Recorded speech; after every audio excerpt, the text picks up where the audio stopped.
My wife walks into my office one afternoon with this young guy in tow and tells me, "You need a serious boost of new energy."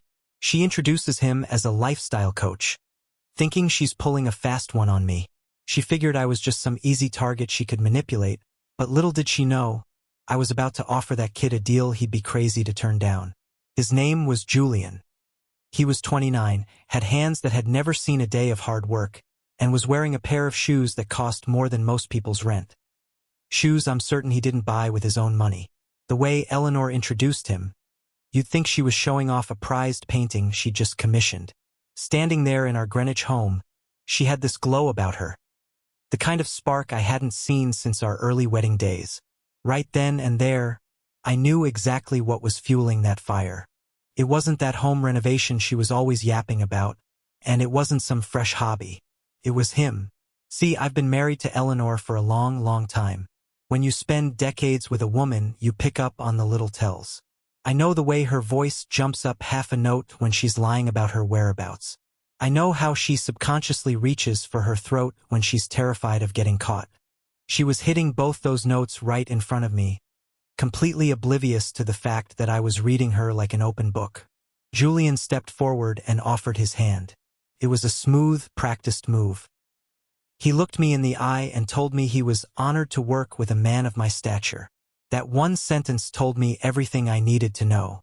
Men who actually have status don't talk like that. Only the guys who are after our money do. I took his hand and gripped it just a split second longer than he expected. Just enough to let him feel the weight of it. Then, I gave my wife a smile and said, "Sounds like a plan, honey. Whatever you think is best." She leaned in and kissed my cheek, but her perfume smelled like someone I didn't know. To be honest, the affair itself didn't even shock me. Eleanor is significantly younger than I am. She's beautiful and she's bored, and let's face it, that's a recipe for trouble in any neighborhood. What actually got to me was the sheer contempt. She really thought I was so blinded by her beauty that I wouldn't notice a guy half her age practically hovering over her in my own living room. That night, I lay there in the dark next to her, listening to her fake being asleep. Her breathing was way too steady, way too rhythmic. After sharing a bed for this long, I know what the real thing sounds like, and that wasn't it. Before the sun even peeked through the curtains, I'd made up my mind. I wasn't going to be that guy who loses his cool, breaks the china, or starts screaming and grabbing wrists. I've seen men like that, guys I've done business with, and they always end up losing twice. Once at home and once in the eyes of the world. A man in my position, with my name on skyscrapers all along the coast, doesn't get the luxury of acting like a spoiled kid. So I decided on a different route. I was going to let her play her hand. I'd let her bring the boy around, let her blow my money on him, and let her believe she was the smartest person in the room. And then, when the timing was perfect, I'd lay my cards on the table. You see, the secret to a long-lasting marriage isn't necessarily trust. It's knowing exactly when to keep what you know to yourself. What would you do in this situation? Would you blow up right then, or play the long game like I did? I rolled over toward her side of the bed and placed my hand on her shoulder, real gentle-like, just as I'd done 1,000 times before. She didn't budge. She kept up the act. So, I just shut my eyes and played right along with her. The next morning at breakfast, I told her I'd been chewing on what she said about me being stuck in the past. I told her she was 100% right and that we should give Julian the green light to do whatever he wanted. New wardrobe, new decor, the whole 9 yards. She lit up like a Christmas tree. She actually clapped her hands like a little girl, walked around the table, and kissed my forehead. "Anything you want, sweetheart," I told her. "You picked him out, and I trust your judgment." She didn't even process that last bit. She was already buried in her phone, probably texting him the good news. For the next few weeks, Julian was a permanent fixture at the house. He was constantly showing up with fabric swatches and design catalogs. He even drove me into the city to see a tailor who fitted me for suits I had absolutely no use for. He took me to some high-end showroom downtown and pointed at a couch that cost more than I made in my first year of working. I just nodded, signed the checks, and let him spend my cash like it was coming out of a faucet. Every time I handed over a payment, I watched his face closely. Eleanor was practically walking on air. She started humming around the kitchen again and wearing a new scent that definitely wasn't for my benefit. A couple of times I came home early in the afternoon to find Julian's car in the driveway. Both times, she had a perfectly rehearsed excuse ready to go. I never questioned her. I never pushed. I just smiled and told them I was glad they were making so much progress. She thought she was winning the game. But the thing is, when you've lived in a house for a long time, you know it better than anyone thinks you do. I know which floorboards make a sound. I know which closet doors don't stay shut. I knew the guest room at the end of the hall got hit by the afternoon sun in a very specific way, and I noticed Eleanor had started putting fresh linens on that bed every Tuesday, despite us not having guests in months. I didn't have to go looking for proof. I never touched her phone or snooped through her emails. I didn't need to. The evidence was in the very air of my home, her perfume on a pillow that wasn't ours, a stray coffee cup with a lipstick shade she doesn't wear when she's with me, or Julian's sunglasses sitting on my counter like he owned the place. One Tuesday, I swung by the house an hour earlier than I usually do. Her car was in the garage and his was sitting right there in the drive. The house had that heavy, thick silence you only get when two people are upstairs trying their hardest not to make a sound. I didn't sneak in. I just dropped my keys onto the marble tray in the hall. That clack of metal on stone echoed all the way up the stairs. I stood there for a long beat, then walked into the kitchen, poured a glass of water, and stood by the window drinking it slowly. Upstairs, that silence changed. It got tighter, if you know what I mean. I rinsed my glass, put it in the sink, grabbed my keys, and walked right back out the front door without saying a single word. I wanted them to know I'd been there. I wanted her to realize I'd heard that silence break. Let her sit with that uncertainty. That was all part of the strategy. I drove back to the office and just stared out at the harbor for a while. I wasn't heartbroken, and I wasn't even mad. I just felt the way a man feels when he finally sees the entire chessboard and knows exactly which piece to move next. A few days later, I made my move. Over dinner, I told Eleanor I'd been thinking a lot about Julian and how the kid actually had some real talent. I told her he'd completely changed how I felt about my home and my life. I made sure to look her right in the eye when I said life. But she didn't even flinch. She just smiled and asked, "Didn't I tell you he was something special?" I told her I wanted to do something big for him, something to really set him up. I mentioned I'd been looking at a gorgeous studio space in the downtown design district. Huge windows, prime corner spot, perfect for a young guy trying to make a name for himself. I told her I was going to set him up with a 5-year lease, fully furnished and equipped. His own business, his own name on the door. Eleanor set her wine glass down very, very slowly. I watched her struggle to keep her poker face on, and for the first time since I've known her, she failed.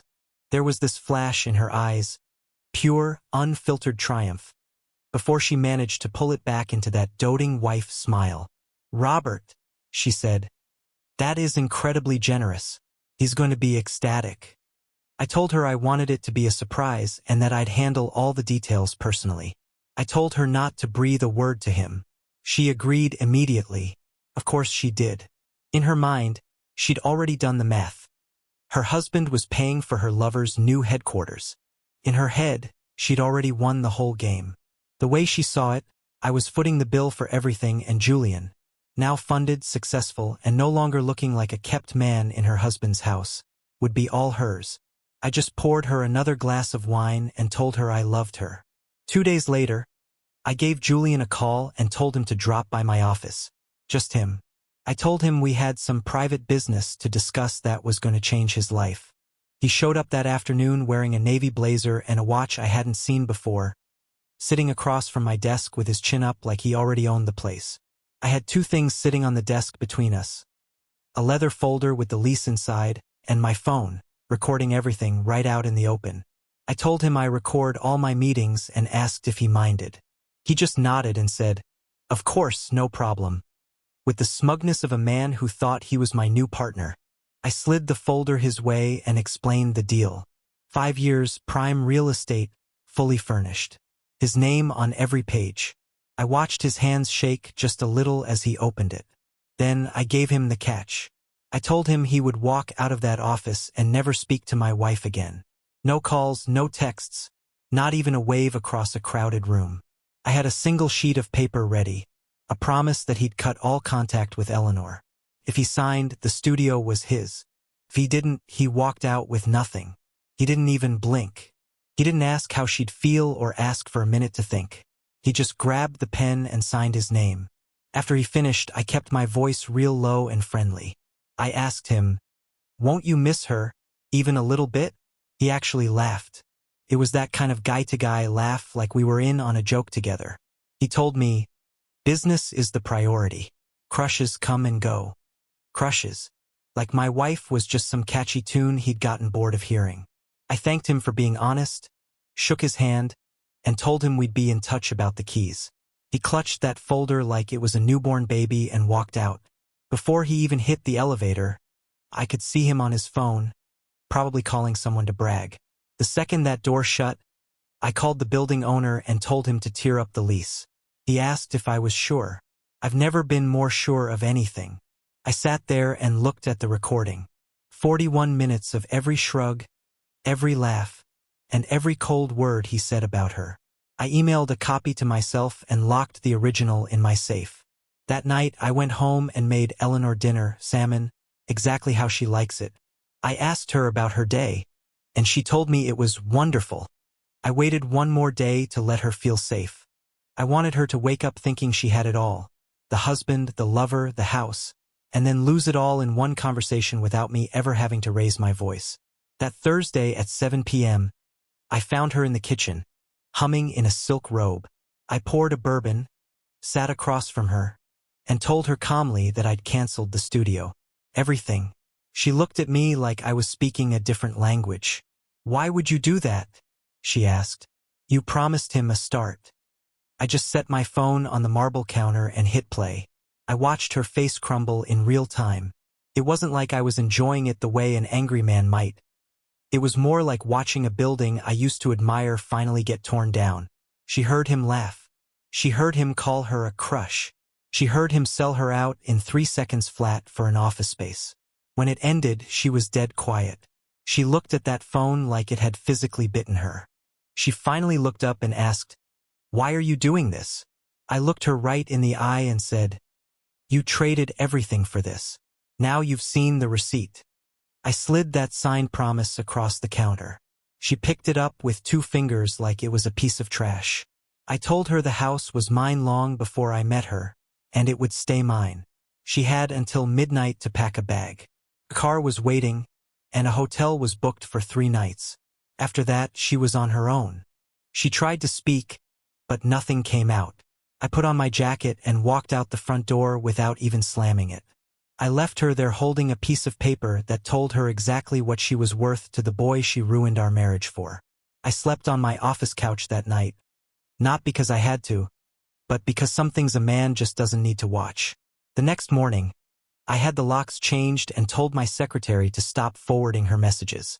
I went to my usual diner, ordered my eggs and black coffee, and read the paper. It was the quietest morning I'd had in a year. 3 months went by without a word. In a place like Greenwich, news travels fast. I never said a word to anyone, but her circle is small. People noticed she went quiet. The charity boards stopped calling. Her friends stopped reaching out. She lost the room without me ever saying a negative thing about her. As for Julian, he showed up at the studio that same day she was packing, expecting to take photos. There was no lease. He called and emailed me for a week, but I never answered. Last I heard, he'd tucked his tail and moved back in with his mother in Jersey. Then, one Tuesday in the fall, Eleanor sent a note. It wasn't a plea.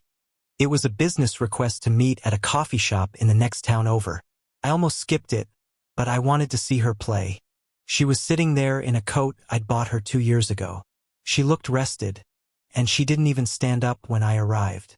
She went straight for it, telling me my handling of things was understandable but brutal. She suggested a quieter arrangement. She'd move back in as a friend of the family or a hostess for events, a united front for the sake of our reputations. She even had a draft ready on her phone. I didn't even touch the phone. I just looked at her and realized she still didn't get it. I leaned back and told her quietly, Eleanor, you're missing the point. I wasn't protecting a reputation. I was getting away from you.